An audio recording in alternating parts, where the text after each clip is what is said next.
എല്ലാവർക്കും പ്രിയ തട്ടിക്കൂട്ടിലേക്ക് സ്വാഗതം. ഇന്ന് ഞാൻ ഭയങ്കര ഈസി ആയിട്ടുള്ളൊരു റെസിപ്പി ആയിട്ട് വന്നിരിക്കുന്നത്. ഞാൻ ഇതിന് മുന്നേ ബേൽപൂരിയുടെ വീഡിയോ ഇട്ടിട്ടുണ്ടായിരുന്നു. അതിൽ പൂരി എങ്ങനെ ഉണ്ടാക്കണമെന്ന് കാണിച്ചിട്ടുണ്ടായിരുന്നു. അപ്പോൾ പൂരി അല്ലെങ്കിൽ പാപ്പടി അതെങ്ങനെ ഉണ്ടാക്കണമെന്ന് കാണിച്ചിട്ടുണ്ടായിരുന്നു. അപ്പോൾ അന്ന് അത് വെച്ചിട്ട് നമുക്ക് ദഹി പാപ്പടി ചാട്ട് ഉണ്ടാക്കാം. അപ്പോൾ അതിന് വേണ്ടിയിട്ട് ഞാനിവിടെ ഉരുളക്കിഴങ്ങ് പുഴുങ്ങിയെടുത്ത് കഷ്ണങ്ങളാക്കിയിട്ടുണ്ട്.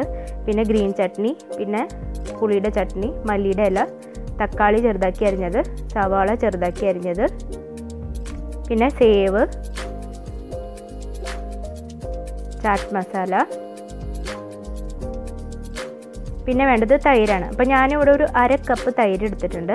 ആ തൈരിലേക്ക് ഞാനൊരു 1/2 ടീസ്പൂൺ ചാട്ട് മസാല ഇട്ട് കൊടുക്കുകയാണ്. പിന്നെ ഒരു 1/4 ടീസ്പൂൺ മുളക് പൊടി, പിന്നെ ആവശ്യത്തിനുള്ള ഉപ്പ്. ഇത് അധികം പുളിയില്ലാത്ത തൈരാണ് വേണ്ടത്. നന്നായിട്ട് മിക്സ് ചെയ്തിട്ട് എടുക്കാം.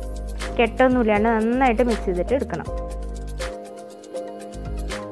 അപ്പോൾ മിക്സ് ചെയ്തെടുത്തിട്ടുണ്ട്. ഇനി ഒന്നുമില്ല, നമ്മൾ ഈ ചെറുതാക്കി അരിഞ്ഞ് വെച്ചിട്ടുള്ളതെല്ലാം ഇതിൻ്റെ മുകളിൽ ഇട്ട് കൊടുക്കുക. അത്രയും വേണ്ടു. അത്രയും സിമ്പിളാണ്. അപ്പോൾ ഞാനിതിൽ എന്താ പറയുക, നമ്മൾ പുളിയുടെ ചട്നി ആയാലും ഗ്രീൻ ചട്നി ആയാലും എങ്ങനെ ഉണ്ടാക്കണം എന്നുള്ളത് അതിൻ്റെയൊക്കെ റെസിപ്പി ഞാൻ ആദ്യത്തെ ബേൽപൂരിയുടെ വീഡിയോയിൽ ഇട്ടിട്ടുണ്ട്.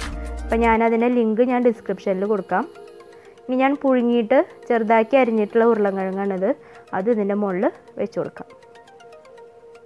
ഈ ചട്നികളൊന്നും രണ്ടാഴ്ചയൊക്കെ ഫ്രിഡ്ജിൽ വെച്ചാലും ഒരു കേടും സംഭവിക്കില്ല. പുളിയുടെ ചട്നിയൊക്കെ അതിലും കൂടുതലിരിക്കും. മല്ലിയുടെ ചട്നി 2 ആഴ്ച കഴിഞ്ഞ് കഴിഞ്ഞാൽ പിന്നെ അതിൻ്റെ ടേസ്റ്റൊക്കെ ഒന്ന് മാറി തുടങ്ങും. അപ്പോൾ 2 ആഴ്ചയോളം ഒരു കേടും ഇല്ലാണ്ടിരിക്കും.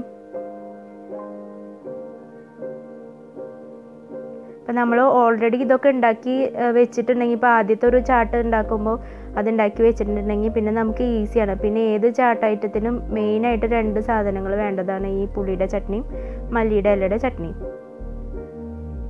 അപ്പോൾ അതുണ്ടാക്കി വെച്ച് കഴിഞ്ഞാൽ നമുക്ക് എളുപ്പത്തിൽ എല്ലാ ചാട്ട് ഐറ്റംസും ഉണ്ടാക്കാൻ പറ്റും. അപ്പോൾ ഞാനിവിടെ സവാളയും തക്കാളിയും ഒക്കെ ഇട്ടിട്ട് അറേഞ്ച് ചെയ്തിട്ടുണ്ട്. ഇനി അതിൻ്റെ മുകളിലേക്ക് കുറച്ച് പുളിയുടെ ചട്നി ഒഴിച്ച് കൊടുക്കാം.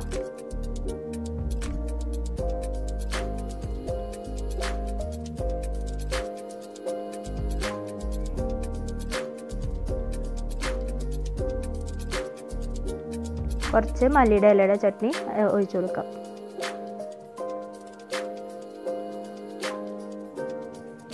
ഇതിനൊന്നും പ്രത്യേകിച്ച് അളവൊന്നുമില്ല. അത് കാരണം കൊണ്ടാണ് ഞാൻ അളവൊന്നും എഴുതി കാണിക്കാത്തത്.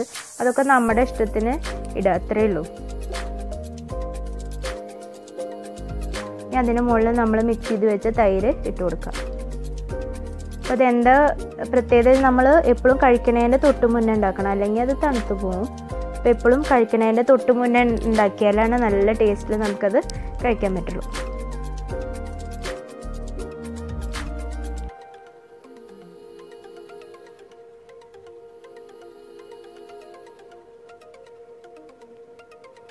ഇനി അതിൻ്റെ മുകളിൽ കുറച്ചും കൂടി സവാള അരിഞ്ഞത് ഇട്ട് കൊടുക്കുക.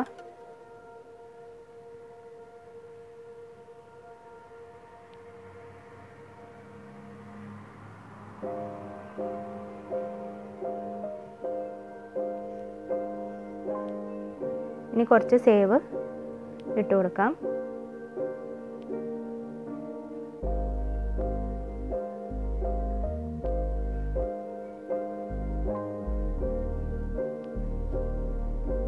ഇനി കുറച്ച് മല്ലിയുടെ ഇല അരിഞ്ഞത് ഇട്ട് കൊടുക്കാം. അപ്പോൾ ഇതിൻ്റെ കളർ കോമ്പിനേഷൻ തന്നെ കണ്ടു കഴിഞ്ഞാൽ നല്ല രസമാണ്. റെഡും ഗ്രീനും വൈറ്റും എല്ലാം കൂടിയിട്ട് നല്ല രസമാണ് കാണാൻ വേണ്ടിയിട്ട്.